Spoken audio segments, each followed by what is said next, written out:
영화배우 님, 제가 이재명 지사를 대신해서 사과드리겠습니다. 왜 이러세요?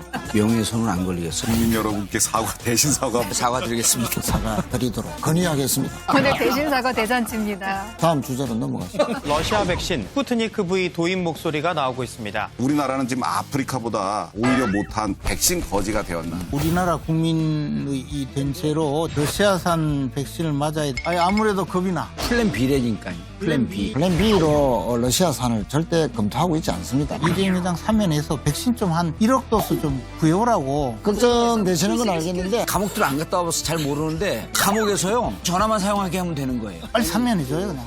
저도 한 말씀만 드릴게요. 오늘 날새에 들어요, 날새. 진실을 여는 시간 판도라의 공식 도사 두 분입니다. 봉도사 정봉주 전 의원, 원도사 김재원 전 의원 나와주셨습니다. 안녕하세요. 네, 안녕하세요. 네. 오늘 판도라를 뜨겁게 달궈줄 분들입니다. 더불어민주당 최인호 의원, 또 국민의힘 이양수 의원 함께 해주셨습니다. 반갑습니다. 안녕하세요. 네. 최인호 의원께서는 지금 저희 판도라 처음 나오시는 거죠? 그렇습니다. 그런데 네. 애청자입니다. 아, 그렇습니까? 나오고 싶었는데 불러주셔서 정말 감사드립니다. 애청자라는 건 저 다 거짓말 무슨 요일날 방영하는지도 몰라. 월요일날 하죠. 오, 봐요. 아시잖아요. 형님 내가 지금 애청자라니까요. 최인호 의원은 3대1이야 3대1.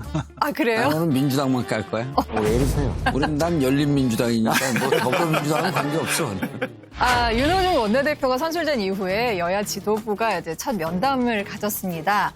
그 이후에 당 분위기 어떤지 궁금한데요. 모든 당 운영, 국정 운영의 기조를 민생 챙기기, 하나부터 10개까지 민생 우선 내 기조로 당 운영을 하려고 여러 가지 실천 노력들을 하고 있습니다. 국민의힘에서는 분위기 어떻습니까? 윤호중 의원님께서 여러 가지 당직을 거치시면서 말을 좀 세게 하셨잖아요. 네. 선거 때는 우리 당 후보한테 쓰레기라는 표현까지 쓰셨고 그래서 사실은 좀 우려의 눈길을 보고 있어요. 국회가 협치가 돼야 되는데 협치가 그동안 실종됐는데 법사위원장 전혀 국민의힘과 상의할 생각 없다라고 단호하게 얘기하신 바람에 네. 윤호중 원내대표 계시는 동안 협치는 역시 물 건너 갔겠구나 이런 생각이 들어요. 그런데 그 부분은 제가 이제 윤호중 원내대표를 98년도부터 뵀어요. 이분은 실제로는 부드러운 분이라는 게 그럴 수밖에 없을 때는 단호한 면도 있습니다만 결국은 정치의 본질은 타협이다 하는 부분을 누구보다 잘 알고 계시고요. 좀 지켜봐 주시죠. 최 의원께서 이제 야당이 어떤 우려를 하고 있는지 또 잘 전달해 주시면 네. 앞으로 계속해서 그 미소가 끝까지 좀 이어갈 수 있을 거라 기대를 해봅니다. 자, 이번 주 정치권 이슈 먼저 점검해 볼게요. 두 전직 대통령에 대한 특별 사면이 지금 다시 도마에 올랐습니다. 문재인 대통령이 4.7 재보궐선거에서 당선된 오세훈 서울시장과 박형준 부산시장을 청와대로 초청했습니다. 오늘은 특별히 의제를 정해놓고 논의하자는 자리를 두고 앞으로 또 소통하고 진입하자는 국민의힘 소속 부시장은 약 80분간 진행된 오찬자리에서 이명박 박근혜 전 대통령의 사면 문제를 꺼냈습니다. 문 대통령은 국민 공감대와 통합을 고려해야 한다고 답했는데 청와대 고위 관계자는 동의나 거절 차원의 말은 아니었다고 설명했습니다.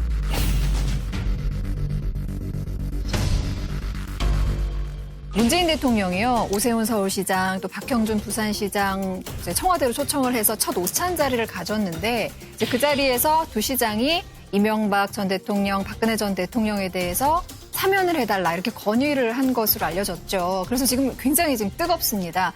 두 시장이 대통령과의 첫 오찬 자리에서 이 사면론을 꺼낸 이유가 뭘까요? 그 배경이 뭐라고 보십니까? 한마디로 대권 경쟁의 수싸움의 결과다 이렇게 생각을 합니다. 대권 경쟁이요? 네. 예를 들어서 오세훈 서울시장님도 결국은 이번에도 대권을 염두에 두고 있다고 보거든요. 그분의 입장에서는 MB 아바타라는 그 이미지를 불식시키는 게 아주 중요한 과제입니다. 그리고 이제 박영준 시장님도 마찬가지입니다. 그런 의미에서 오세훈 시장 후보나 또 MB 아바타, MB의 측근이다 하는 이미지를 가진 분들은 가급적이면 빨리 이명박 대통령 또는 전직 대통령들이 사면되는 것이 좋겠죠. 뭔가 MB 아바타의 이미지를 불식하고 또 그 지지 세력에게 뭔가 메시지를 보내서 지지 기반을 좀 공고히 하려는 그런 의도가 분명히 있었다. 또 한 가지는 지금이 적기다는 겁니다. 사면론을 주장하는. 예를 들어서 윤석열 전 총장이 국민의힘에 입당하거나 또는 영향력을 더 많이 행사할 경우에는 MB도 구속시켰고 박근혜 대통령도 구속시켰다. 그 악연 때문에 영향력이 확대되면 될수록 사면론을 주장하기가 어려워지죠. 그래서 대통령과의 첫 자리임에도 불구하고 부담스러운 주제를 꺼낸 이유는 지금이 아니면 사면론을 공론하기 힘든 시기다.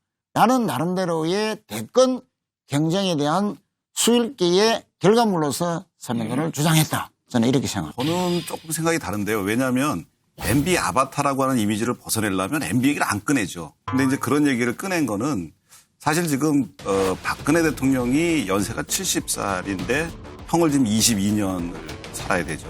그리고 이명박 대통령이 연세가 80인데 17년인가를 사셔야 되고. 그러다 보니까 잘못한 거는 이제 법을 통해서 재판을 통해서 알려졌고 정치적으로도 탄핵이라든지 뭐 이런 것들을 다 받았고 그리고 형도 상당히 살았고 그래서 다음 정권에 뭐 이런 것들을 넘기기보다는 문재인 대통령이 임기 내에 해결하고 가시는 게 어떻겠는가.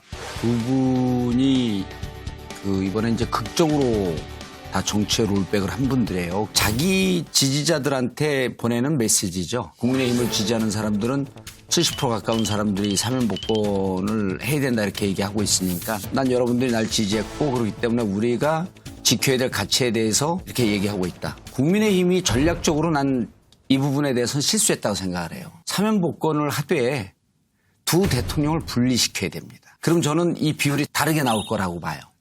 50% 정도가 반대하는데 한 분은 아마 그 사면 복권의 찬성이 조금 더 많이 나올 분이 있어요. 근데 한 분은 영원히 안 나올 분이 계시거든요. 그분은 영원히 사셔야 됩니다. 그래서 이게 전략적으로 내가 한 맺힌. 그래서 내가 몇몇 분들한테 물어봤더니 그런 기가 막힌 안이 있었냐. 분리 사면론. 예. 그래서 분리 사면하면 난 한 분은 김지원 우리 원도사 친한 분은 나오실 것 같고 원도사 안 친한 분은 못 나올 것 같고 여기 또 원도사님도 고살 지낼 거 아니에요? 못 나오게? 아니, 저는 아닌데. 그 진짜 농담이 아니라 왜냐 건 자체가 틀려요. 어떤 분은 빠져나갈 수 없는 명백한 이 범죄적 행위가 분명하게 존재하고 있고 또 하나는 그 5년 동안 국민 전체를 사찰하지 않았습니까? 아니면 기독교 다니는 사람이 사찰을 왜 가요? 기독교 얘기 나오면 너무 특정되는데요. 그래요? 근데 저는 세 분하고 시각이 많이 달라요. 서울시장 또 부산시장이 처음 당선이 되어서 대통령과 만나는 자리는 굉장히 중요하고 그 자리를 주선한 분이 정무수석이잖아요. 네.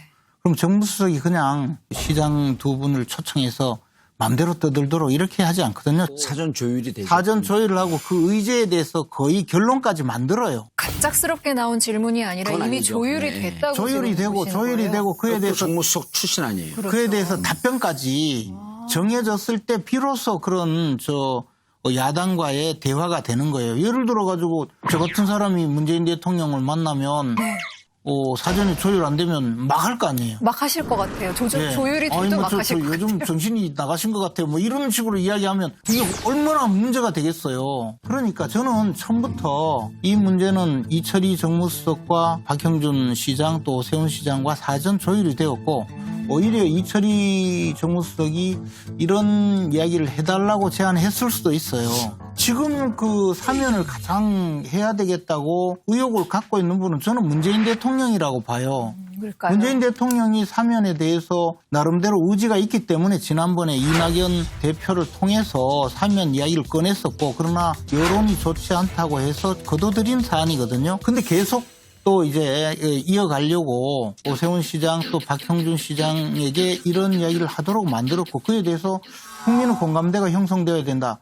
지금은 아니라는 이야기예요. 그러니까 지금까지 이미 문재인 대통령은 자신의 지지자들에게 나 지금 사면 해줄 생각이 없다고 계속 사인을 보내고 있고 야당에서는 그 요구를 하도록 만들고 있는 거예요. 근데 언제 사면을 할까? 저는 뭐 빠르면 8.15 그때쯤 사면을 하리라고 봐요. 왜냐하면 지금 문재인 대통령 입장에서는 지지율은 계속 떨어지고 지금 사실 국민 통합이 굉장히 필요하거든요. 근데 여론이 지금 뭐 여론조사를 하면 사면을 반대하는 여론이 많다고 하지만 그게 벌써 이낙연 대표가 제기했을 때보다 찬성이 훨씬 늘었어요. 국민적인 어떤 그 통합을 위해서는 사면이 필요하다는 정무적 판단이 있으면 대통령이 사면하는 거거든요. 그런데 이제 제가 뭐 여러 가지 말씀을 드릴 게 있겠습니다만 박근혜 대통령 시절의 청와대하고 문재인 정부의 청와대는 조금 다른 것 같아요. 우리 김재원 의원님께서 박근혜 대통령 시절에 정무수석을 하실 때는 뭐 야당의 주요 인사 또 지도자급을 모실 때 사전에 발언을 조율한지는 모르겠습니다만 제가 한 번씩 그 당 우역이다 보니까 청와대에 가서 회의도 하거든요. 회의한 결과를 조심해서 뭐 나가지 않게 브리핑할 때 조심하든지 이런 이야기는 있어도 사전에 어떤 말을 통제하거나 이런 건 전혀 없습니다. 심지어 같은 당 지도부에게도 그래 하는데 다른 당 야당의 지도자들을 모시고 그것도 서울 부산 시장님을 모신 자리에 초청을 하는데 발언을 어떻게 가이드라인을 만든다든지 또 의도적으로 그런 발언을 하게 한다든지 이런 건 있을 수 없다고 보고요. 오늘 그 20대 여론조사를 보면은 오세훈 시장 잘못 찍었다. 부동산 잡으라고 집값 잡으라고 표 찍어줬는데 재개발 재건축 규제 완화 때문에 완전 부동산 폭등하고 있다. 이 오세훈 박형준 두 분은 그래도 정치를 오래 하셨고요. 또 정무적인 감각이 뛰어난 분들인데 이 사면론을 지금 시점에 꺼냈을 때 이 사면론만 부각될 것이다. 부동산 문제나 민생 문제나 여러 가지 부분은 분명히 부차화될 것이라는 걸 아시는 분들입니다. 발언을 해달라고 해도 안 하셔야 될 분들인데 발언을 하셨단 말입니다. 그거는 저는 상당히 의도적인 발언이다. 사면론 자체에 대한 정치적인 배경이 있다. 오늘 그 서른 의원이요. 다음 대통령에게 문재인 대통령께서 짐을 지워주지 않기 위해서 임기 내에 어쨌든 사면은 결정을 하실 것 같다라고 인터뷰를 하셨거든요. 제 개인적인 생각으로는 아마 대통령 임기 끝내기 전에는 이 문제를 다음 대통령에게 짐을 안 주기 위해서 문재인 대통령 스스로 결정할 것 아닌가 생각을 하는데 그것도 여론의 추이를 봐야 할 거라 생각합니다. 그 서른 의원께서 이렇게 해주는 건 도움이 되는 게 아니고 지금 시점에서는 어쨌든 민주당은 이 사면 복권에 대해서 얘기하는 게 계속 불편해요. 이번엔 묘한 선거를 치렀잖아요, 우리가. 20, 30대가 공정이 무너졌다 이렇게 보고 민주당에서 등을 돌린 거거든요. 근데 이번에 사면 복권 얘기는 그들한테는 또 특권 세력들끼리 특혜를 주고 있다라고 하는 이미지로 전달이 되는 거예요. 대통령 고민은 없을 수가 없습니다. 그때 만약에 그 공정을 다 무너뜨린 분들을 지금도 공정을 무너뜨리면서 사면을 해야 되는지 아무리 대통령께서 부담이 스럽다고 하지만 저는 오늘 이 시점 이후로 분리 사면 복권을 계속 주장합니다. 초지일관. 부담이 좀 덜합니다. 아까 국민의힘에서도 한쪽은 찬성이 높고 한쪽은 반대가 높을 거예요. 하여튼 뭐 하면은 같이 해야 되지 않겠습니까? 죄송합니다. 투표 맞습니까? 하여튼 오늘 이거 안 맞네.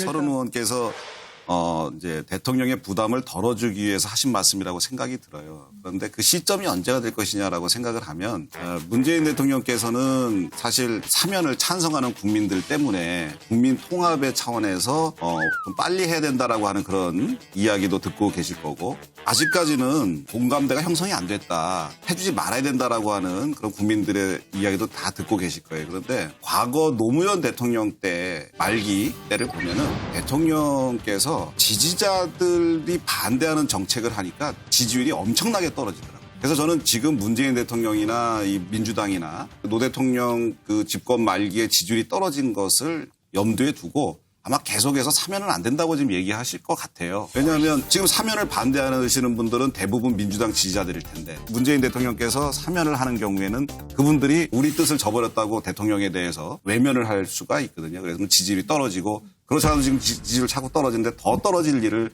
하기 어려울 것 같아서 아마도 시점이 그렇지 않아도 지금 지지율 차고 떨어지는데 더 떨어질 일을 하기 어려울 것 같아서 아마도 시점이 내년 대선이 끝나고 문재인 대통령 퇴임 전에 대선을 앞두고 지지율 떨어지는 짓은 아마 안 할 것이다.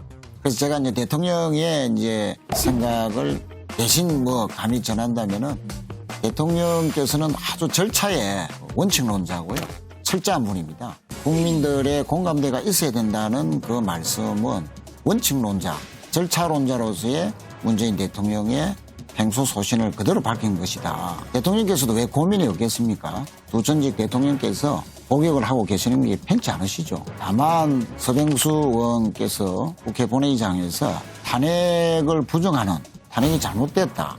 그 말씀은 결국은 박근혜 대통령이 죄가 없다는 말과 같거든요.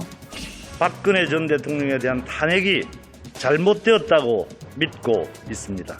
과연 박근혜 전 대통령이 탄핵될 만큼 위법한 짓을 저질렀는지, 전직 대통령을 이렇게까지 괴롭히고 방치해도 되는 것인지. 국민들의 여론에 반하는 것이고 사면에 대한 부정적인 여론만 더 높아질 뿐이다. 이것에 대해서 저희 당의 초선 의원들, 재선 의원들, 그리고 각종 연구 모임 의원들이 대통령 탄핵도 역사다. 역사를 부정해서는 안 된다. 그리고 탄핵은 법치고 그리고 사면은 통치다. 이런 차원에서 우리가 별도로 구분해서 해야지 우리 당이 마치 탄핵을 부정하는 그런 모양새는 절대 안 된다 하는 것을 우리 민주당 의원님들께서 잘 이해해 주셨으면 좋겠습니다. 즉각적인 대처는 물론 피해자에 대한 2차 가해에 대해서도 서울시의 대처는 매우 부족했습니다.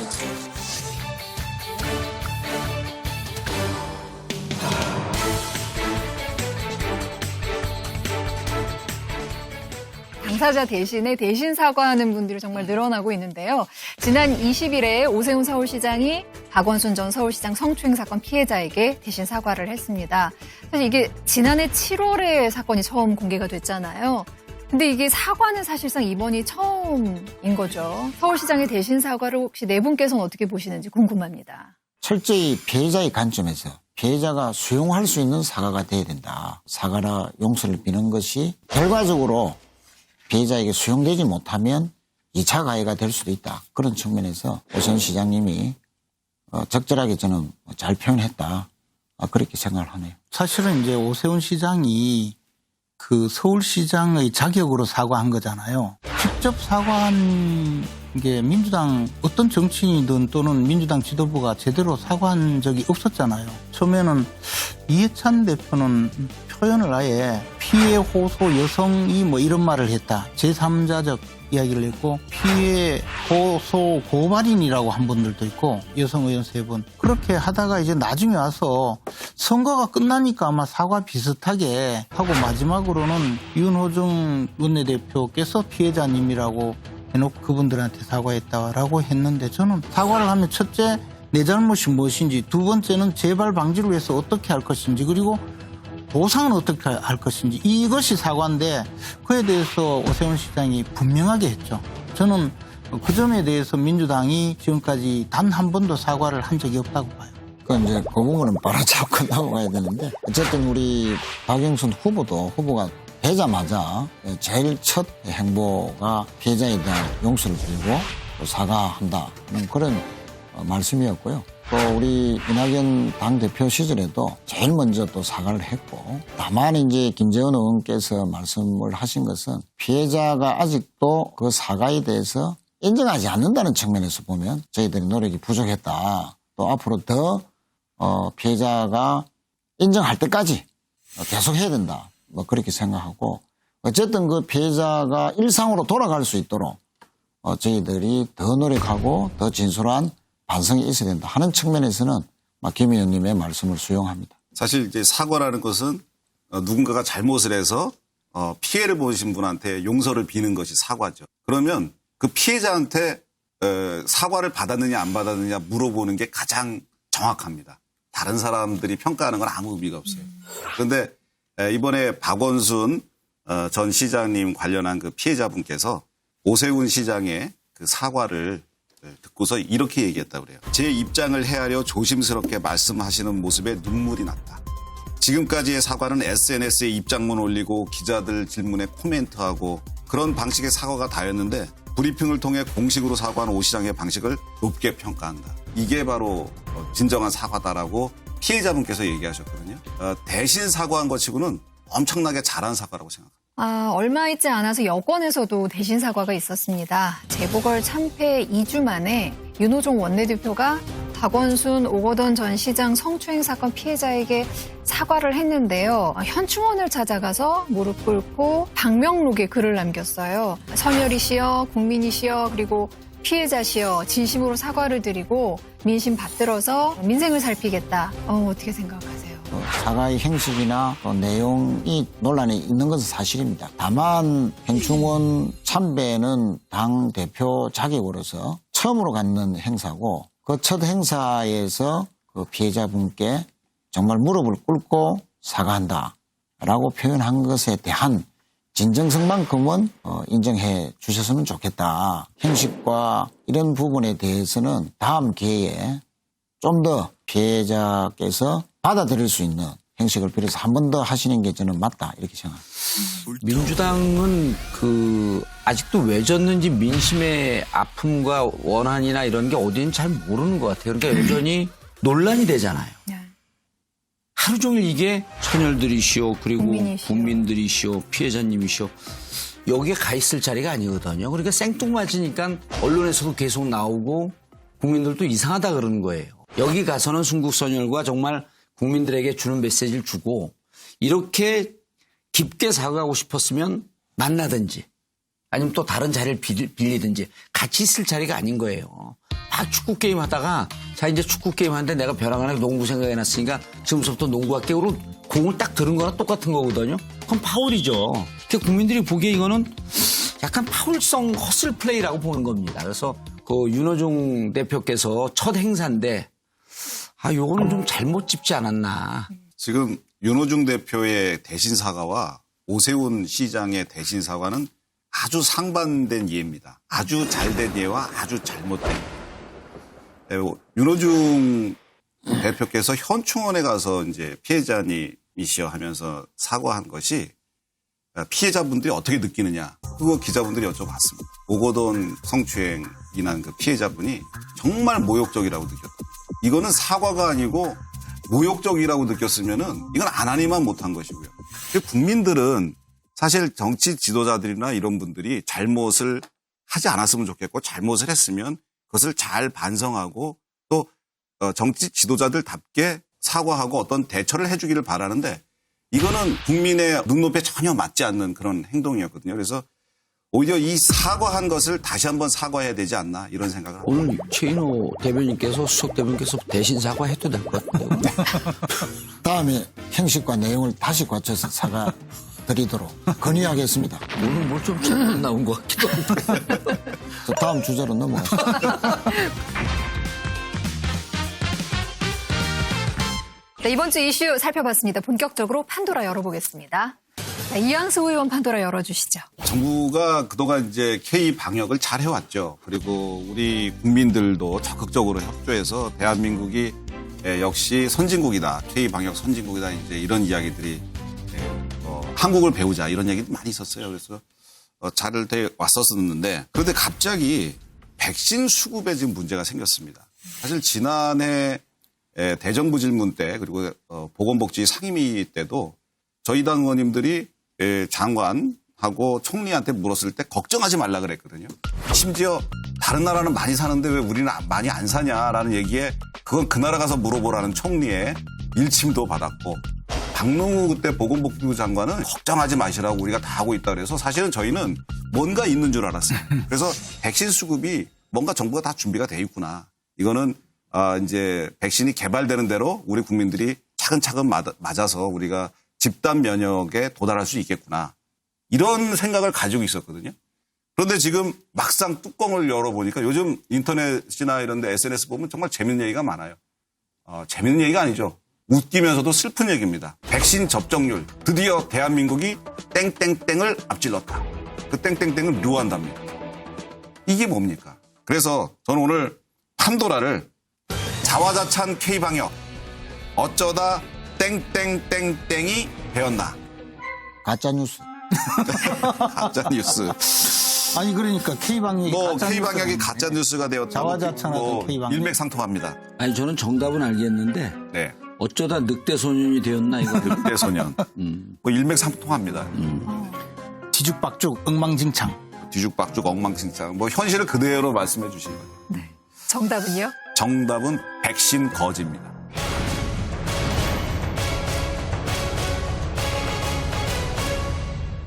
모더나 측이 홈페이지에 공개한 백신 공급 계획입니다. 미국 외 국가들의 공급망은 미국보다 1분기 늦게 구축됐다고 밝혔습니다. 우리나라는 뒷순위로 밀릴 가능성이 큽니다. 어제 대정부 질문에 출석한 홍남기 국무총리 직무대행은 원래 계획이 차질을 빚고 있다고 설명했습니다. 상당 부분이 상반기에는 아무래도 물량이 많이 들어올 수가 없는 상황이었고요. 그럼 2분기부터 청와대가 2천만 명분 확보한다고 하는 건 거짓인가요? 지금 여기서 그걸 저한테 가르치십니까, 부총님? 제가 아니요. 또 모르고 여기 왔겠습니까? 아니요, 그냥 의원님. 이 자리에 들어오시라니까요. 자, 판도라 코너 속 코너 예스 오 노로 이 백신 수급과 관련한 논란 좀 얘기를 해봤으면 좋겠습니다. 자, 먼저 첫 번째 문제 드릴게요. 우리나라는 아프리카보다 못한 백신 후진국이다. 맞으면 예스, 틀리면 노. 노. 노. 예스. 예수. 자, 다음 문제입니다. 집단 면역 형성되는데 6년이 걸린다. 노. 가짜뉴스 노. 노. 노. 노죠. 저도 정부도 그렇게까지 무능하지는 않을 거라고 생각합니다. 네. 그러니까 6년 걸린다는 전제는 현재 속도로 백신을 공급하고 백신을 맞아가면 6년이 걸린다는 의미고, 대통령도 궁지에 몰려서 그러시는지 러시아 백신도 네. 고려해보라고 그러잖아요. 난 그거 보고 그래도 이 정부 믿었는데 진짜 완전히 바닥났구나. 왜냐하면 스푸트니크 백신은 우리나라에 사용 허가 신청을 안 했어요. 네. 그러니까 그 나라에 있으면 우리나라에 팔 생각도 없는데 지금 그러고 있어요. 참 답답하죠. 지금 우리나라가 접종을 받으신 분이 200만 명입니다. 그런데 정부가 상반기에 1,200만 명을 접종을 하겠다고 그랬어요. 그러면 앞으로 5월, 6월 2달 동안에 1,000만 명을 접종을 해야 됩니다. 저는 이것이 좀 가능했으면 좋겠습니다. 또 하나는 대통령께서 모더나 그 CEO하고 통화를 하시고 2천만 명분의 백신을 확보했다라고 발표를 했었어요. 그런데 홍남기 부총리가 엊그제 국회에서 상반기에는 어렵다고 얘기했습니다. 11월에 집단 면역을 하겠다고 지금 정부는 계속해서 이야기를 하고 있는데 국민의 70%가 11월에 집단 면역이 어떻게 가능하냐라고, 그거는 거짓말이다라고 이렇게 얘기를 하고 있어요. 지금 국민 불신이 굉장히 높은 수준에 와 있습니다. 그렇기 때문에 우리나라는 지금 아프리카보다 오히려 못한 백신 후진국이다. 지금 접종률이 딱 아프리카 수준입니다. 사실 6년이 걸린다, 이거는 블룸버그 통신에서 현재 접종률 대비 우리나라 인구 계산을 했을 때 이렇게 한 거라서 이것은 가짜 뉴스에 불과하죠. 그런데 정부의 발표를 제대로 못 믿겠고, 마치 정부가 계속 잘 된다는 것이 그냥 희망 고문 같고, 이런 것들이 정부에 대한 신뢰를 과연 세울 수 있을지 그게 의문스럽습니다. 그래서 더 적극적으로 국민들에게 투명하게 알리고 같이 상에서 대책을 마련해야 된다, 이렇게 생각이 듭니다. 백신 수급이 문제가 어디서 불거졌냐면 생각보다 백신 효과가 좋았던 거예요. 예상했던 것보다. 그러니까 전 세계에서 백신을 맞기 전에 어떻게 예측을 했었냐면 70% 정도 접종이 되게 되면 국민의, 그럼 집단 면역이 형성이 된다 그랬는데 이스라엘과 영국을 봤더니 1차 50% 넘으면서 완전히 확진자 숫자가 꺾입니다. 이렇게 효과가 좋으면 빨리 자국민에게 먼저 맞춰야 되겠다라고 하는 백신 민족주의가 이런 와중에 고개를 든 거죠. 그런데 이제 또 뭘 봐야 되냐면요. 전 국민 면역이 확보됐다고 하는 이스라엘보다 100만 명당 확진자 숫자가 우리가 적습니다. 이걸 봐야 돼요. 백신이 늦게 와서 막 아프리카하고 비교하는 야당 이 비판 충분히 이해합니다. 그런데 그럼 전 국민이 확진자 숫자와 사망자 숫자를 비교했을 땐 여전히 방역은 세계 탑의 수준이다. 그래서 이것 때문에 그러니까 백신 못 들여온 거 우리가 그래서 잘했습니다, 이 얘기는 아니에요. 하지만 우리 정도의 방역 체계면은 전 국민이 20% 백신 접종했을 때 확진자 숫자, 사망자 숫자 비교하게 되면 아마 깜짝 놀랄 만한 결과가 나올 수 있다고 저는 개인적으로 기대를 해요. 그래서 상반기에 1200만까지 갈 수 있다라고 하는 정부 얘기를 저는 믿고 싶습니다. 우리도 다른 나라처럼 지금쯤 70%를 맞았으면 얼마나 더 좋겠어요. 그러면 경제활동도 훨씬 나아지고 국민들도 얼마나 자유롭게 살겠어요. 그것을 못하는 것은 오로지 정부 책임이다, 이 이야기예요. 그래서 이제 제가 그거만 말씀을 좀 드리면요. 지금 우리하고 뉴질랜드하고 비슷하고 일본과 호주가 비슷합니다. 그런데 일본은요, 우리보다 확진자 수도 많은데 훨씬 선제적으로 계약을 했어요. 처음 계획에는 일본도 빨리 주려고 그랬어요. 근데 아까 말씀드렸듯이 백신 효과가 너무 생각외로 좋고 그냥 빨리 자국민을 먼저 집단 면역 체계에 넣고 싶은 심정이 있었던 거예요. 그러니까 일본 같은 경우는 우리보다 먼저 계약을 했는데 지금도 1%밖에 안 돼요, 거기는. 그쪽에서 틀어버리면 할 얘기가 없는 겁니다. 그래서 지금 상황은 우리만 이런 상황이 지금 처한 게 아니다. 이런 거를 여야가 같이 좀 공감을 했으면 좋겠다는 얘기예요. 정부를 공격하는 게 아니고요. 국민 건강 때문에 얘기하는 겁니다. 저는 야당이지만 당장 내일이라도 정부가 백신을 많이 확보를 해서 국민들한테 공급을 해서 우리 야당이 괜히 쓸데없는 걱정하게 만들었다고 막 국민들한테 혼이 나도 괜찮습니다. 그래도 우리는 백신만 확보하면 됩니다. 그런데 지금 마스크 쓰고 거리 두기 하면서요. 소상공인들 다 죽어나가고 있고요. 농민, 어민들, 외국인 노동자들 안 들어와서요. 지금 봄철인데 제대로 지금 농사가 안 되고 정부가 백신만 들여왔다면 우리 국민들이 이런 희생을 좀 덜 해도 되는 거거든요. 나중에 욕먹어도 좋으니까 백신 좀 많이 빨리 확보했으면 하는 심정입니다. 집단 우울증이다라는 말이 나올 정도로 다들 힘들어하고 있는데 팩트에 근거하지 않은 가짜뉴스 때문에 국민들에게 더 고통으로 몰고 간다. 나중에 그게 가짜뉴스로 밝혀졌다. 이렇게 했을 때 주는 후과가 분명히 클 것이다. 라는 점을 먼저 말씀을 드리고요. 저는 수치부터 좀 말씀을 드리면 인구 100만이 넘는 157개 나라 중에서 백신 접종률이 우리나라가 63입니다. 중간 정도죠. 확진자 수가 112, 사망자 수도 112로 상대적으로 안정권에 있습니다. 우리나라가 뭐 아프리카보다 후진국이다 이런 것은 너무 국격을 스스로 좀 낮추는 것이고 안 되고 있는 부분에 대해서 근거가 잘 제시가 되지 않고 있습니다. 실제 하루 일일 접종자 수가 처음에는 3만 5만 정도 하다가 지금 접종센터가 민간 영역까지 이제 넘어가면서 하루에 12만까지 올라왔고요. 5월 초가 되면은 20만 명까지 분명히 넘니다. 이런 추세로 가면 백신 수급에도 크게 지장이 없고 상반기 1,200만 명에 대한 접종 계획은 분명히 달성이 될 것이다. 저는 그렇게 생각을 합니다. 노바백스 백신 이게 이제 국내에서 공급하기로 하고 6월 달에 이제 완제품이 이제 생산이 되거든요. 이게 3분기까지 2천만 회의 공급을 받기로 되어 있습니다. 사실 우리나라가 63등 하는 게 잘 있나요, 요즘?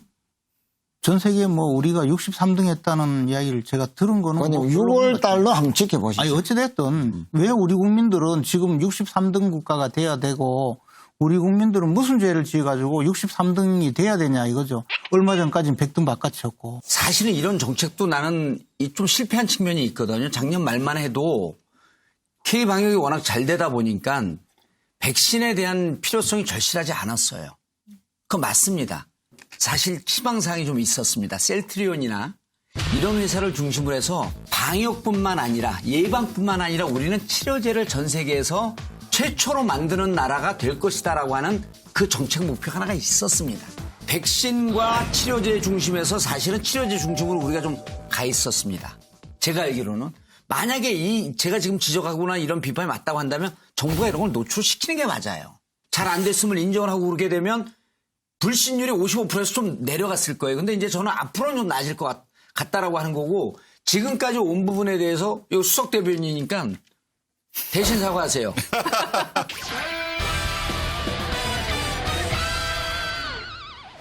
이재명 경기지사가 스푸트니크 V를 포함한 다양한 백신의 공개 검증을 청와대에 요청한 것으로 알려졌습니다. 이 지사는 국민의 생명과 안전을 지키는 일에 진영도 정치도 있어서는 안 된다며 러시아산 백신 도입의 당위성을 설명한 것으로 알려졌습니다. 민주당 당권 주자인 송영길 의원도 스푸트니크 V 백신 등 만일의 사태에 대비하려는 플랜 B를 생각한다고 밝혔습니다. 다른 나라는 만약에 집단 면역이 완성되고 우리는 계속 마스크를 쓰고 있으면 상당히 견디기 어려운 상황이 될 것입니다. 정부는 여권 일각에서 나온 주장에 주목한다면서도 도입 여부는 결정되지 않았다고 못 박았습니다. 걱정하지 마라. 다 구비돼 있다. 그러는데 대통령께서 왜 스푸트니크 V 백신을 검토하라고 얘기하셨는가. 국민들은 거기에서 우리가 지금 백신 수급이 잘 안 되는 거 아니야? 왜 그거 처음에 물백신이라고 EU에서도 승인 안 받고 미국 FDA에서도 승인 안 받고 한 건데 왜 저런 걸 검토하라 그래? 이렇게 이제 의아해 하거든요. 그래서 저는 정부가 좀 더 투명하게 지금 상황에 대해서 국민들한테 공개하고 그 국민들의 협조를 구하고 이런 것이 가짜 뉴스를 없애는 방법 아닌가 생각이 듭니다. 그 부분은 제가 잠시 말씀을 드리면 그럴 일은 없어야 되지만 원자재라든지 소재라든지 백신과 관련된 이 부분의 수급이 차질이 생겨서 또는 공장에 어떤 예측하지 못한 사고가 발생해서 수급이 잘 안 될 가능성도 있습니다. 자, 그런 경우에 대비해서 러시아 백신은 검토해 볼 만하죠. 다만 우리 국내에서 인정을 받고 또 허가를 받는 절차가 또 있고 그렇기 때문에 그 시간이 최소한도로 아무리 빨라도 상반기에는 도입이 힘들다는 점이 있고요. 또 한 가지 좀 말씀드릴 것은 우리나라는 기준이 유럽이나 미국 기준과 동일하게 하기 때문에 러시아산 백신이 문제가 있다고 하는 것이 아니라 아직까지는 유럽 기준에는 인정을 받지 못하는 몇 가지 사유가 있다고 그럽니다. 그러면 그 몇 가지 사유들도 사실은 꼼꼼하게 점검을 해보고 난 뒤에 우리가 결정을 해야 되고 그 결정하는 기간도 우리나라 식약청의 인정 절차라든지 그런 것들이 분명히 있기 때문에 검토해 볼 만하다. 러시아 백신은. 아니 근데 그렇게 한 가지 제가 궁금한 게요. 네. 이재명 지사 아마 러시아 백신 먼저 들여오자고 이야기했는데 그럼 왜 정세균 총리는 또 꾸짖었어요? 지금 그리고 대통령은 또 검토하라 그러고. 그럼 이재명 지사한테 사과해야죠. 이재명 지사가 한 말이 두 개예요. 그 이제 쭉 제가 이제 기사도 보고 뭐 쭉 정리를 해보니까 많이 확보할수록 좋으니 이 옵션을 좀 넓혀놓자라고 하는 얘기까지는 괜찮았어요. 희망자들에 한해서 우리 경기도에서 우선적으로 맞겠다.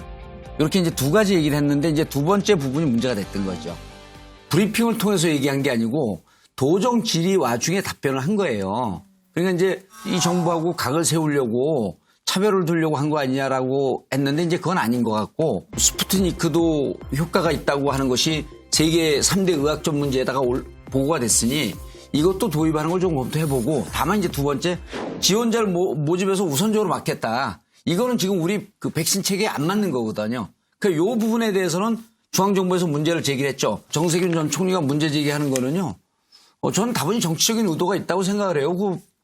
이재명 지사가 여당 후보로 1등으로 올라가는데 끌어내려야지 자기 지지율이 올라갈 거 아닙니까? 저는 이런 정치적 의도가 있고 백신 문제에 대해서는 정세균 대표가 최고로 전문가죠. 계속 했었으니까. 하지만 이재명 지사 얘기는 이렇게 좀 분리해서 봐야 된다.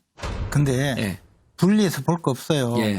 이재명 지사가 이게 표가 될 것 같다 이래서 확 물어뜯었는데 잘 물어뜯었죠. 좋죠. 저는 이제 이재명 지사 표를 보고 이 정권의 그 가장 아픈 곳을 물어뜯고 나는 다르다라는 걸 보여줬죠. 독자적인 이제 백신 검토입니다. 그래 하겠다는 게 아니고 이미 이제 러시아산 백신에 대해서도 검토할 수 있다는 정도는 이미 알려져 있는 사실이고요. 이재명 지사께서는 백신 수급의 필요성에 대한 선의의 표현이다라고 받아들이고 싶습니다. 그렇지만 독자적인 도입이다 하는 표현이 줄 수 있는 여러 가지 오해가 있을 수 있죠. 대통령 나오실 분이 경기도민만 챙기는 듯한 뉘앙스, 이건 본인에게도 도움이 안 된다라는 지적도 있을 수 있습니다. 물론 그런 뜻에서 이야기하진 않으셨겠지만 조금 독자적인 도입, 이거는 정부도 좀 난처하게 만들고 또 국민들도 조금 당황하게 만드는 요소가 있어서 저는 조금 신중할 필요가 있었겠다는 생각을 좀 하면요. 유럽 의약품청에서 현재 안전성 실험에 들어갔어요. 그리고 이미 발표했거든요. 이런 거죠. 아까 이제 스푸트니크를 도입하는 게 이런 불신스러운 걸 어떻게 우리가 도입하냐 하는데 이거는 정부에서도 그렇고 이재명 지사가 긍정적 역할을 했죠. 이 얘기함으로 인하고 그래 들여다보자. 그래 이런 긍정적인 데이터가 있어? 그런데 이거는 무조건 정부에서 뭐라고 얘기하냐? 플랜 B라고 하고 있습니다. 제가 지금 갑자기 불안해지기 시작했어요. 갑자기 두 분이 러시아 백신을 찬양하고 있거든. 야, 이건 내가 대한민국 국민이다 보니 어쩔 수 없이 러시아 물 백신을 맞을 지금 각오를 해야 되는구나라는 생각이 들어요. 얼마 전에 우윤군 전 러시아 대사가 있거든요. 우윤군 대사를 우연히 만났는데 러시아에 특사로 갔다 왔대요. 돌아올 때 되니까 백신 맞고 가자고 그러더래요. 그래서 안 맞았다는 거예요. 그래서 왜 안 맞았냐고 물어보니까 불안하기도 하고 또 그 백신 맞고 한국에 가면 러시아제 백신 맞았다고 또 혼날 것 같기도 하고 뭐 그렇다고. 자, 근데 지금 보니까 우리 의원님 저도 아무래도 이 이야기가 이게 지금 이 비례니까요. 플랜 B가 갑자기 시작될 것 같아요. 저는 플랜 B가 제발 안 되고 그냥 플랜 A로 말씀하신 끝납니다. 대로 네. 호언장담하신 대로 제발 좀 화이자 모더나로 좀 끝났으면 좋겠어요. 자, 저기 잠시만요. 그 플랜 B도 아니고요. 플랜 B로 러시아산을 절대 검토하고 있지 않습니다. 네. 그러니까 최인호 의원님께서 플랜 B로도 스푸트니크 V 백신을 쓰지 않는다라고 지금 검토하지 않는다고 얘기를 하셨는데 플랜 B라는 거는 확정이 돼야 플랜 B가 그렇죠. 되는 거죠. 확정이 안 됐기 때문에 플랜 B라고 확정이 얘기할 된 수 없는 사실이 거죠. 없다는 거죠. 맞습니다. 네. 그런데 송영길 더불어민주당 의원께서 외교적 역량을 활용해야죠. 스푸트니크를 플랜 B로 확보해야 된다고 생각합니다. 라고 얘기를 하셨거든요.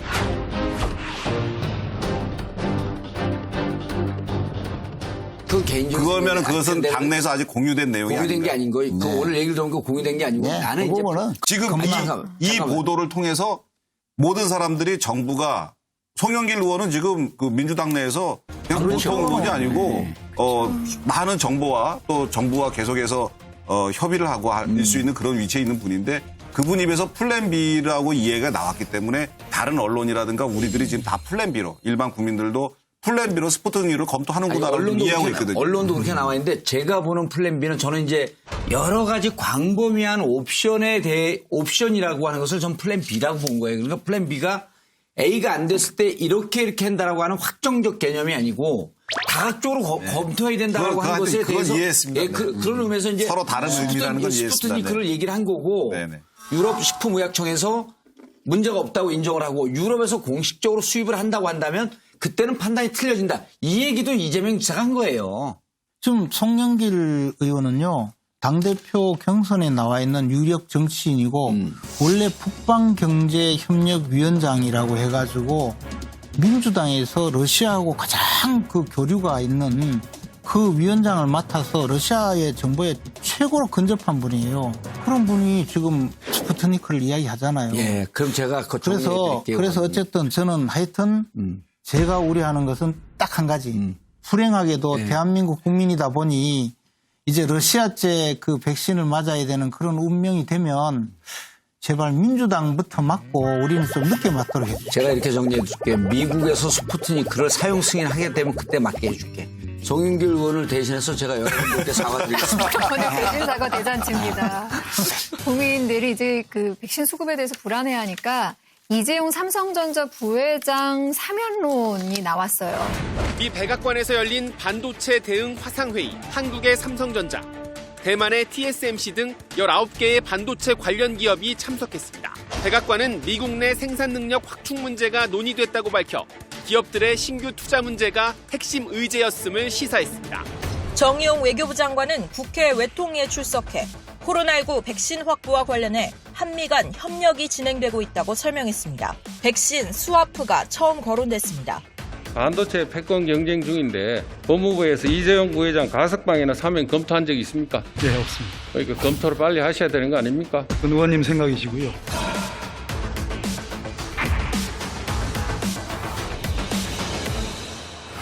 백신하고 반도체를 뭐 같이 연계해서 뭐 스왑 비슷하게 거래하겠다고 이야기를 했어요. 근데 미국에서 일본, 인도, 그다음에 호주 이런 나라들과 동맹을 맺고 있는 쿼드 내에서 좀 더 그 백신 교류를 강화하겠다 해서 우리는 빠져 있어요.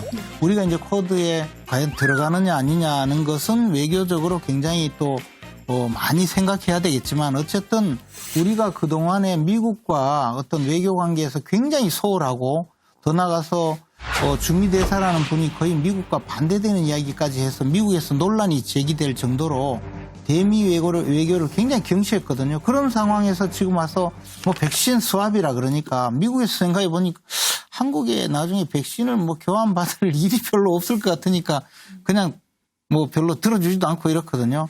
이런 상황에서 화이자 경영진하고 접촉도 안 돼서 그것도 이재용 회장이 주선해서 접촉했다고 보도가 나왔지 않습니까? 우리 국민들을 위해서 이재용 회장 사면해서 백신 좀 한 1억 도수 좀 구해오라고 그렇게 정부에서 부탁했으면 좋겠어요. 그러면 내가 곧바로 구할 것 같은데. 반도체를 주고 그것을 지렛대로 삼아서 백신을 확보하자. 이 주장은 사실 정부나 여당에서 맨 처음 나온 게 아니고 우리 당의 박진 의원하고 그다음에 최영두 의원이 각자 발표를 했었고요.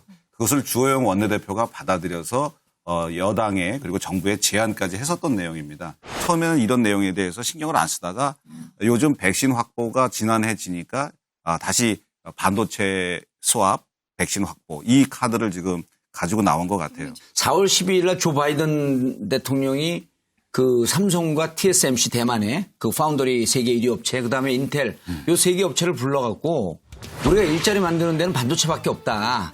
미국의 반도체 공장을 투자해 줄 것을 제안을 한 거예요. 그러니까 정부 입장에서도 우리나라에서도 이 수합 얘기가 나왔었고 미국 정부에서 이렇게 긴급하게 반도체 공장이나 이런 게 투자하는 게 필요하다고 하면 이걸 그 아이디어 차원에서 한번 얘기해 볼 수 있을까? 여기까지 이제 여야가 요건 모처럼 그 공조하면서 온 거예요. 네. 정부하고.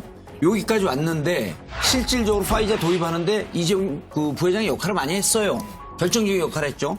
지금도 이게 뭐 반드시 사면해야지 되는 겁니까? 뇌물을 제공했던 이재용 회장이 그냥 사면을 해야 된다. 이거는 좀 과다한 주장일 수 있고요. 반도체 동맹이 있고 백신 동맹 이런 이야기가 있지 않습니까? 실제 미국이 골드만삭스에 의하면은 올해 반도체 부족으로 GDP의 1%가 손해볼 수 있다. 미국이 워낙 경제 규모가 크다 보니까 GDP 1%가 240조 원입니다. 우리나라 1년 지금 올해 예산의 거의 절반에 가까운 어마어마한 지금 타격을 받을 수 있다는 그 경고성 기사가 났고요. 실제 우리 이 삼성전자가 미국의 메모리알 반도체의 경우는 70%를 점유하고 있습니다. 백신과 반도체만 놓고 보면은 실제 우리나라는 반도체가 무기고 미국은 백신이 무기입니다. 그런데 이 부분을 여러 옵션 중에 검토는 해볼 수 있지만 과연 그 문제까지도 정부가 심각하게 고민할 정도로 저는 수급에 문제가 있다라고 생각하지 않습니다. 한 번 더 강조드리지만 이런 것 때문에 또 사면까지 나온다는 것은 상당히 좀 성급하다. 국민 정서와는 맞지 않다. 저는 그렇게 생각합니다. 사실 정부가 백신을 제대로 못 구해서 지금 이재용 씨에 대한 사면 얘기까지 일각에서 나오는 것 이런 사태 자체가 좀 정부가 제 역할을 못해서 발생한 일이다라는 생각이 들어요. 그래서 정부의 제대로 된 정보 공개가 이루어지지 않는다면 여당도 난감해질 수가 있거든요. 그래서 그런 것들을 감안해서 제대로 공개해 주시고 백신 문제는 사실 전사적으로 온 국민들이 다 노력해야 될 문제라고 생각해요. 만약에 이재용 부회장께서 그럴 능력이 있다면 뭐 사면 여부 이런 거와 상관없이 우리 국가를 위해서 우리 국민들을 위해서 뭐 능력이 있다면 그것을 최대한 국익에 도움이 되게 활용하셔야 되는 것이고 정부는 일단 1차적인 책임은 정부입니다. 정부가 이것을 해결해 내야 되고 반드시 해결해 내야 되고 못한다면 국민들한테 협조를 요청을 드려야 되죠. 정부가 이 백신 정책에 대해서 어떻게 지금 스탠스를 취하는지 국민의 눈과 귀가 모두 집중이 돼 있으니까 좀 잘 해주시기를 다시 한번 당부를 드리겠습니다. 네.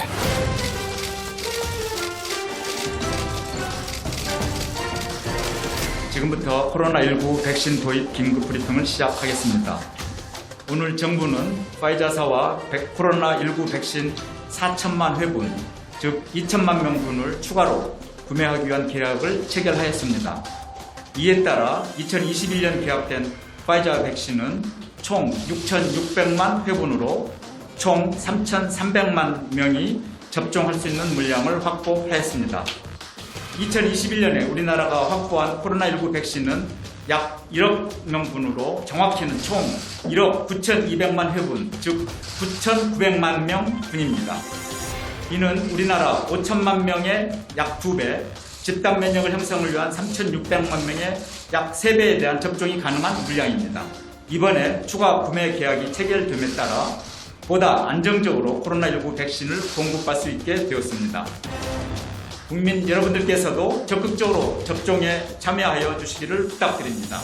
최인호 의원께서 준비한 판도라 열어보겠습니다. 보궐선거 대승한 야권은 보름이 채 되기도 전에 갈등이 전면화되고 있는 양상인데요.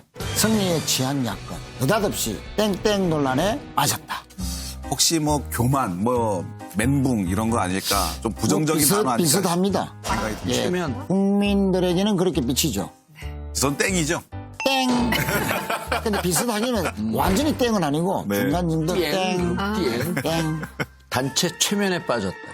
최면. 그건 조금 좀 센 땡입니다. 느닷없이 꼬북 논란에 빠졌다 이건가? 딩동댕. 아이고. 정답을 맞히셨어요. 이번에 신문 많이 보고 오신 거 아닙니까?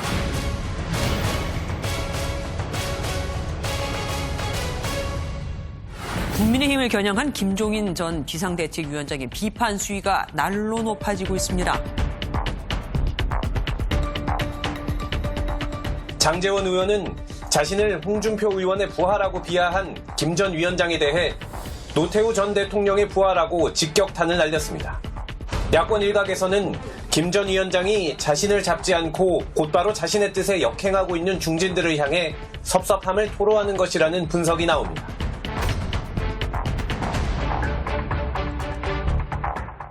얼마 전에 김종인 위원장께서 장제원 의원을 향해서 홍준표 의원의 꼬봉이다. 지가 짓고 싶으면 짓으라. 뭐 이런 말까지 하셨고요. 장제원 의원은 그에 받아서 김종인 위원장은 노태우 대통령의 꼬봉이다. 라고 이제 일가를 했습니다. 국민들 보기에는 크게 이긴 야권, 국민의힘이 민생 행보를 하지 않고 벌써부터 정치적인 싸움이나 하고 있다 하는 것에 뭔가 실망을 넘어서 오만하다. 국민의힘의 DNA인 오만, 이것이 또 발동되는 거 아니냐 하는 그런 우려를 갖고 있습니다. 그래서 조금 더 겸손해질 필요가 있고 민생이 어렵습니다. 이때 민생에는 여야 없는 협치의 정치를 꼭 해주길 바란다는 말씀을 드리겠습니다.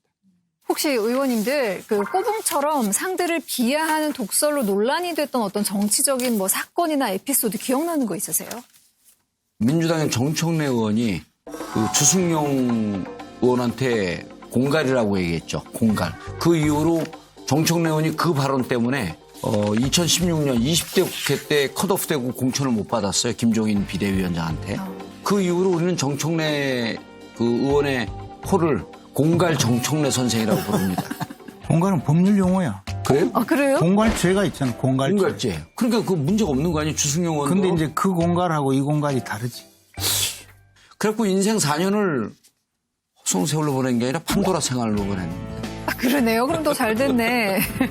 올해는 이제 1월 달에 국민의힘의 조수진 의원이 저희 당 고모 의원을 보고 조선시대 후궁 같다 하는 발언을 해서 상당히 비난을 받았죠. 좀 범죄적 수준의 독설이다라고 해야 될까요? 하여튼 그런 좀 막말, 독설 이런 건 좀 없어졌으면 좋겠습니다, 정말. 네. 근데 요즘은 책임도 안 져요. 국민의힘은 아예 뭐 징계조차도 안 했죠. 근데 이제 이해가 안 갑니다. 그런 말씀이 나오면 이제 저희도 할 말씀이 있죠. 네. 윤호중 의원님께서 법사위에서 조수진 의원한테 어디서 찌라시 만들 때 나오는 버릇이 나오냐라고 기자 출신한테 찌사지나 쓰는 사람이라고 비하를 했고, 그리고 우리 당 의원들을 향해서 평생 독재의 꿀을 빨다가 와서 라고 또 얘기하셨죠. 제가 뭐 독재의 꿀을 한 번이라도 빤 적이 있습니까? 그분도 뭐 징계 같은 거 윤리위원회 한 번도 반영 안 됐어요. 하여튼 독설하면 안 돼요. 그 좀 맞아요. 말을 좀 이렇게 가려서 해야 됩니다. 근데 저는 이번에 하면 안 됩니다. 그 꼬붕 발언 보면서 저게 우리나라 말 아니지 않나요? 일본 말이죠. 그래서 제가 네. 이제 그 기사 이렇게 쭉 봤더니 그 국민의힘을 비판하는 사람들한테 이제 아프게 글을 쓰는 게 일본말 쓰는 거 보니까 친일 정당 맞네 이런 글들이 올라와요. 그러니까 비하를 하더라도 꼭 그 말을 썼을까? 그냥 똥만이라고 했으면 되는데. 우리 당을 좀 더 힘들게 만드시려고 그런 거 아닌가? 이런 생각이 드네요. 정치라고 하는 건 생물이기 때문에 모르더니 어떤 일이 있을지 예를 들었고 초재선 의원들이 추대해갖고 다시 모실 수도 있고 그런데 그때 저는 이 꼬붕이라고 하는 발언 때문에 거기 중진 의원들이 꼬붕 좋아하는 김종인 일본으로 가라고 그러면 어떻게 할 거야? 그 위험한 발언. 잘못된 발언이지. 사실 지난 지방선거, 보궐선거는 야당의 승리가 아닙니다. 여당의 패배죠. 국민들이 야당 잘한다고 해서 저희 뽑아준 게 아니고 여당과 정부가 너무 못하기 때문에 거기에 회초리를 든 거거든요. 저희 국민의힘은 그것을 잘 알고 있고 수차례에 걸쳐서 그렇기 때문에 우리는 더욱더 개혁과 혁신과 자기 성찰, 겸손의 길을 계속 가야 된다고 의총에서도 얘기하고 각오도 다지고 했습니다. 네. 그럼에도 불구하고 일각에서 벌어지는 우리 최인호 의원님께서 지적한 그런 부분에 대해서는 사실 부끄럽습니다. 김종인 위원장은 우리 당이 잘 되길 바라는 마음에서 당을 떠나셨지만 당에 대해서 쓴소리를 아끼지 않으신 거죠. 원래 입에는 쓰고 그런 것들이 몸에는 보약이 되는 거지 않습니까? 그래서 저희가 그것을 더 잘 받아들이고 잘 소화해서 더욱더 우리 당을 국민 눈높이에 맞는 정당으로 가져가겠다. 이렇게만 하면 됩니다. 그런데 이제 거기에다 대고서 이렇게 여러 가지 쓴소리를 같이 하면서 볼썽사나운 모습이 연출되는데 그것은 저 개인적으로 굉장히 안타깝게 생각하고 앞으로 우리 당을 더 혁신하고 개혁하고 정화해 나가고 그런 데 일조하도록 하겠습니다. 네. 근데 이제 장제은 의원하고 김종인 위원장은 연세 차이가 굉장히 많거든요. 근데 장제은 의원이 김종인 위원장 보고 정치 거강꾼답다 그러고 공격을 좀 했어요. 아, 그 사전에 뭐가 있었군요. 그 앞에 역사가 많아요. 그 앞에도 굉장히 많고 그러니까 불쾌감 표현인데 사실은 좀 보기는 안 좋죠. 두 분 다. 예. 김종인 전 위원장이 이 발언만 논란이 된 게 아니에요. 주호영 당대표 권한대행을 향해서 주호영이 서울시장 후보로 안철수 국민의당 대표를 후보로 만들려고 했었다. 김종인 전 비상대책위원장은 또다시 국민의힘을 향해 날을 세웠습니다. 김 전 위원장은 한 언론과의 인터뷰에서 주호영 대표 권한대행은 나에게는 차마 말을 못하고 안철수 대표를 후보 만들려고 뒤에서 작당을 했다며 내가 그런 사람을 억누르고 오세훈 후보를 당선시켰다고 비판을 이어갔습니다. 시장은 막연하게 무슨 합당하면 무슨 새가 늘어질 것 같아요? 통합을 하라고 지금 오세훈이 시장 당선시킨 적 그런 식으로 선거 결과를 갖다가 해석을 하면은 내가 보기에 별 희망이 안 보이는 거예요. 단일화가 깨어지지 않는 쪽으로 노력했을 뿐이지 특정인을 돕거나 한 적이 전혀 없습니다. 그 문 밖에서 민 사람이야 주호영이니까요. 문에서 이렇게 안 나가려고 버티고 있었는데 툭 밀었거든 그냥. 그래서 저는 이제 김종인, 장제원 두 분의 싸움이 아니라 장제원 뒤에는 홍준표, 잠재적인 대권 후보를 김종인 위원장이 겨냥한 것이다. 사실은 주호영 원내대표가 김종인 위원장을 향해서 앞으로는 모실 일이 없도록 잘하겠다 이렇게 하는 거 완전히 이제 표정이 굳어졌다는 거 아닙니까? 나가라 이제 말인데 저는 앞으로 야권에서 김종인 위원장과 주호영 위원장 간의 야권의 킹메이커를 둘러싼 쟁탈전이 벌어질 것이다. 주호영 위원장은 당 안에 있는 유승민이나 원희룡이나 또 안철수까지 포함해서 경선 구도를 만들어서 국힘을 중심으로 대권 후보를 만들어서 경쟁력 있는 후보를 만들겠다. 김종인 위원장은 윤석열을 중심으로 제3지대에서 힘을 모으고 거기서 윤석열의 지지도를 계속 더 올리고 경쟁력을 높여서 최종적으로는 윤석열 후보를 중심으로 야권을 재편하겠다. 그래서 본인이 킹메이커가 되겠다 하는 부분인데 앞으로 그래서 이 김종인, 주호영 이 두 분의 여러 가지 갈등 이것이 관전 포인트다. 저는 이렇게 생각합니다. 근데 김종인 위원장은 사실은 감정도 상해 있긴 하지만 그분은 지금 전략적으로 계속 워딩을 던지고 있는 거거든요. 이것도 작전이다. 지금 최근에 이제 나는 김재원 의원한테 미리 들었는데 사실은 감정도 상해 있긴 하지만 그분은 지금 전략적으로 계속 워딩을 던지고 있는 거거든요. 이것도 작전이다. 지금 최근에 이제 나는 김재원 의원한테 미리 들었는데 4월 8일 날 떠나는 김종인 위원장한테 무척 섭섭하게 했다는 거 아니에요? 그 국민의힘 그 쪽에서. 근데 그게 사실은 김종인 위원장이 당에 좀 남고 싶은 마음도 있었는데 예 감사합니다 이제 떠나시겠다고 하니까 가십시오 하면서 이렇게 문지방에서 이렇게 버티고 있는 분을 툭 밀어대는 거 아니에요? 못 들어오게. 이런 섭섭함이 있는데 그럼에도 불구하고 그분은 끝까지 전략적으로 지금 대응을 하고 있는 거예요. 어찌 보면 저는 이제 이런 생각을 뇌피쇼를 가져가면서 조금 분석을 해보면 언론에 나오듯이 윤석열 총장한테 별로 한 대를 못 받은 것 같아요. 김종인 측근 이런 사람들이 만나자고 했는데 나중에 보겠다 그러면서 거절했다는 거 아닙니까? 언론에 흘러나온 까십성 기사들은. 그러니까 김종인 위원장께서는 남은 건 이제 금태섭 전 의원 한 명밖에 없어요. 근데 만나보니 애송이거든. 정당 못 만들어요. 정당은 저처럼 이쪽 밥이 짬밥이 좀 오래됐고 독하게 밀고 가야 되는데 거긴 기본적으로 금수저거든요. 저도 미래한국당 만들었는데. 거기 이제 자산이 많았잖아. 그래서 제가 보기에는 막상 나와서 제3지대를 봤더니 금태섭에 기대할 바도 안 되고 그럼 유일하게 자신의 자산으로 가져갈 걸 정치 고수라고 하면서 윤석열 전 총장을 땡겨갖고 가야 되는데 거기도 반응이 석연치 않은 걸 보고 제3지대를 얘기했던 나는 낙동강 오리알 되는 거 아닌가 이런 초조함이 좀 있는데 그거를 워낙 선수다 보니까 겉으로 노출시키지 않고 국민의 힘을 흔들면서 그 내부에 자중질환을 일으키려고 던졌는데 장제원도 잘 받아주고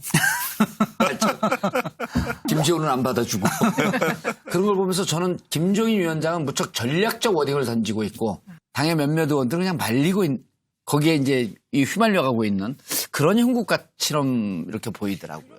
우리가 이제 김종인 위원장이 제3지대로 자리매김할 것이다. 또는 뭐 윤석열 총장과 함께하기 위해서 저런다. 이런 이야기 많이 하는데 제가 아는 김종인 위원장은 자신을 제3지대에 놓을 분이 아니거든요.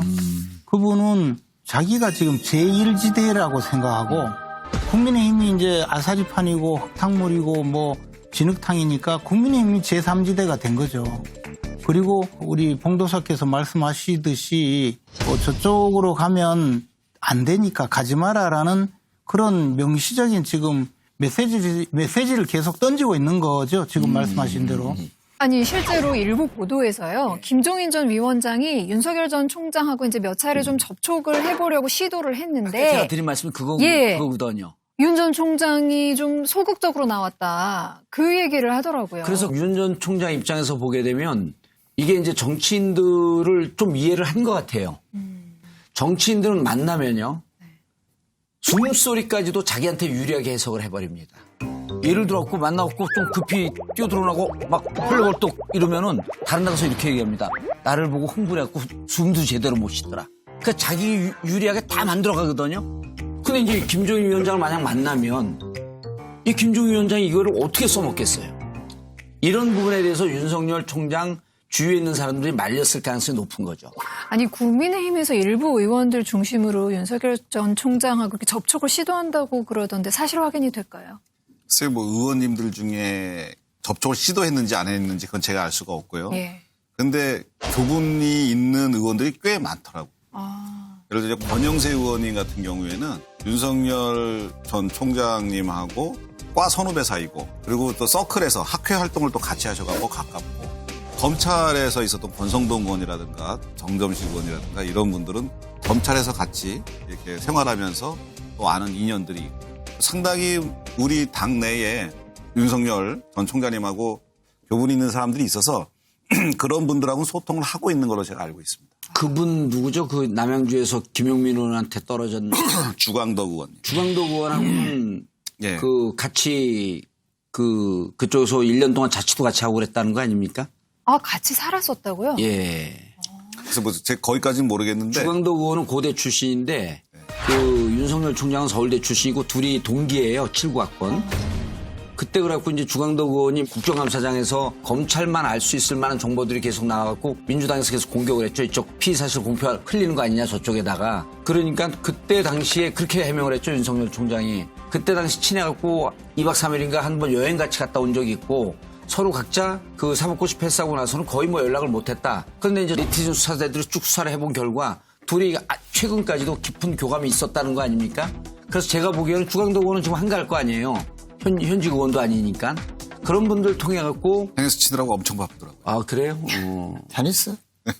그런데 말씀하시죠. 윤석열 전 총장님이 상당히 정무적 감각이 있으신 것 같아요. 정치권에 대해서 나름 공부를 하셨어요. 왜냐하면 정치인들과 쉽게 잘 만나지를 않고요. 그다음에 어떤 정치적 메시지가 될 만한 것들을 일체 잘 안 내놓으려고 노력을 하고요. 그리고 지금 윤석열 전 총장님과 친한 인사들이 우리 당에 있는데 그분들은 사실 접촉을 하거나 이런 얘기들을 친한 사람이면 친한 사람씩 더 숨기더라고요. 그런 거를 좀 느꼈습니다. 저 개인적으로는 윤석열 총장이 이미 대선 출마 선언은 한 상태라고 생각하고 자신의 지지율을 그대로 유지하고 또 대선 국면에서 지금 굉장히 많은 도전이 있잖아요. 이것을 해결하기 위해서는 빨리 정당을 만드는 것이 필요하다고 봐요.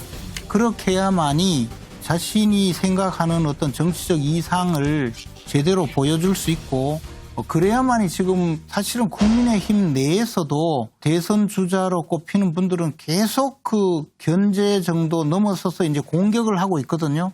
뭐 민주당 측이야 뭐 이루 말할 수도 없고 그럼 이것을 헤쳐나가기 위해서는 정당을 만들어서 자신의 정치적인 이상이 뭔지를 보여주고 누구와 함께 하는지를 그 정당 안에 포섭을 하면 되거든요. 그러면 각자 자신의 역할에 의해서 정당이 그 모든 역할을 하게 돼 있고 그리고 정당을 만들면 그 정당은 당비와 후원금으로 오히려 자신의 정치 활동을 더 쉽게 할 수 있거든요.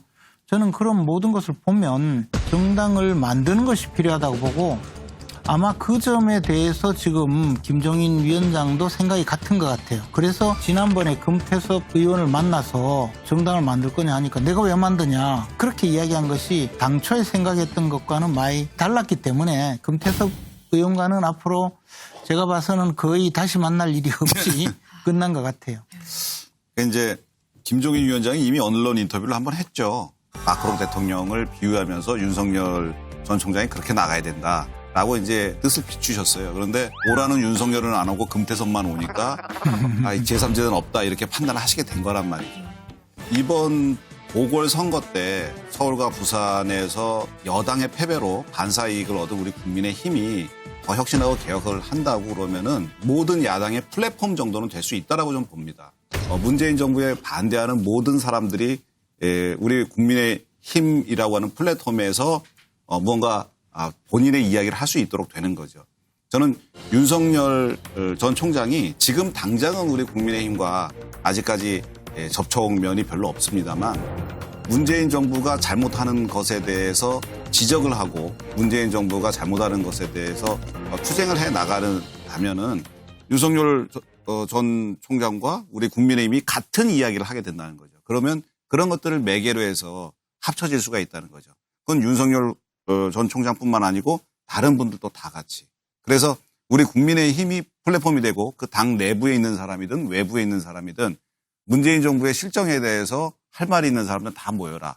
그런 식의 정당이 되지 않을까. 제3지대보다는 국민의힘 플랫폼 안이 더 좀 현실성이 있지 않나 이렇게 생각이 듭니다. 저는 조금 다른 관점에서 보이는데 이미 김종인 그 위원장은 제3지대로 거의 마음을 굳혔어요.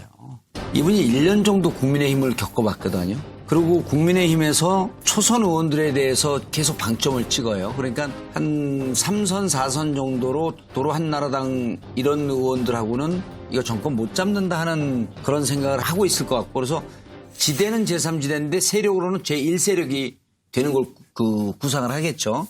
근데 이제 김종인 위원장의 말과 그다음에 당에서 대응하는 걸 보면 당에서 상당히 적지 않은 의원들이 과연 우리 당의 대선 후보로 정권을 교체할 수 있을까? 이런 의구심을 전 갖고 있는 것 같아요. 무섭게 이게 저쪽이 재편되는 그 가상의 그림은 어떻게 되냐면 윤석열 전 총장이 중도적 좌파, 중도적 우파 이런 분들을 통해서 비정치적인데 좀 이렇게 사회적 명망가를 중심으로 정치적 위용을 꾸릴 수가 있어요. 그리고 이거에 대한 실무적 서포트나 정무적 컨텐츠는 조금 멀리 떨어진 김종인 위원장한테 받는 거죠. 이럴 때 이제 뭐 조금 양심적으로 보였던 법무부 장관이라든지 검찰총장이 이런 분들도 들어가고 또 교수진들을 해갖고 좀 신선한 사람들로 이렇게 중간지대가 꾸려지면 국민의힘 쪽에서 우리가 이렇게 정권 교체할 수 있을까라고 하면서 의구심을 갖고 있는 초재선 의원들이 난 심하게 흔들릴 것 같아요. 김종인 위원장이 초선 의원들에 대해서 애정을 가지고 있는 건 사실입니다. 아, 그래요? 왜냐하면 중진 의원들은 아무래도 이제 본인 정치를 또 하셔야 되고 또 당의 중진들이니까 김종인 위원장이 어떤 일을 추진할 때 같이 이제 협조를 구하기가 녹록치 않았었는데 사실 초선 재선 의원님들은 김종인 위원장의 그 방향이나 중도 지향의 어떤 그런 설정 같은 것들에 공감하고 박수를 많이 치고 그랬거든요. 그래서 얼마 전에 언론에서 김웅원 같은 사람들이 당대표가 된다면 당이 변화할 것이다. 이런 얘기를 해서 언론을 통해서 이렇게 지원한 건 사실인데 개인적으로 뭐 조직이라든가 뭐 어떤 정책이나 이런 걸로 같이 연관돼서 특별히 돕는 그런 것들은 없는 걸로 보여집니다. 그런데 저기서 이제 하나 지적하고 싶은 부분은 정당 정치의 발전이 민주주의의 발전이다 하는 그런 측면에서 본다면은 대선 때만 되면 이합집산하는 그런 정당의 행태가 바로 구태 정치의 가장 전형적인 모습이다. 뭐 지지도가 좀 높다고 세력 모으고 당 만들고 백석 있는 당은 허수아비 정당이 되고 과연 이것이 정상적인 정치냐. 윤석열 전 총장이 정말로 제대로 된 민주주의에 대한 소신이 있다라고 한다면 국민의힘에 들어가야 됩니다. 또 다른 정당을 만들어서 본인 중심으로 지지율 좀 높다고 국민의힘을 들어오라. 백석 있는 당이 굴복하고 들어오라. 저는 그게 쉽게 되지도 않을 뿐더러 그렇게 돼서는 민주주의가 오히려 더 저발전되기 때문에 결국은 어느 시점에 가면 윤석열 총장은 들어갈 수밖에 없을 것이다. 그런 면에서 본다면 김종인 위원장의 영향력은 갈수록 떨어질 것이다. 저는 그렇게 봅니다. 승리에 취한 야권 느닷없이 꼬북 논란에 빠졌다. 한 줄 평 부탁드립니다. 저는 유명한 영화 속 대사가 생각납니다. 너나 잘하세요.